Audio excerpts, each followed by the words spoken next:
kinda cooking. Alright guys, first thing you want to do is get your bread. Mine's gonna be... Wait, what's this music playing? Alright, first thing first, you're gonna get your bread. Roll up your sleeve, you're gonna get 2 of them.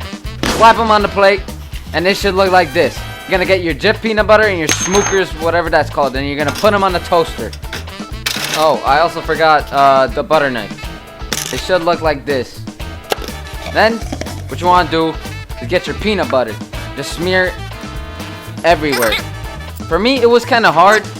I don't know why, but I hate making this. But yeah, I try my best. Once you got that, you're gonna get your jelly. Just do that. Oh my gosh. Yeah, so, yeah. Alright. And then the other one.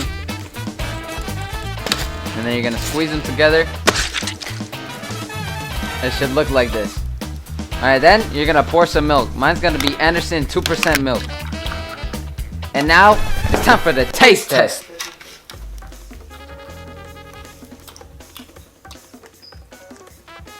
Hey, good. I give this a 3 out of 10. Yeah. Well, that wraps it up for the 3rd episode of Kinda Cooking.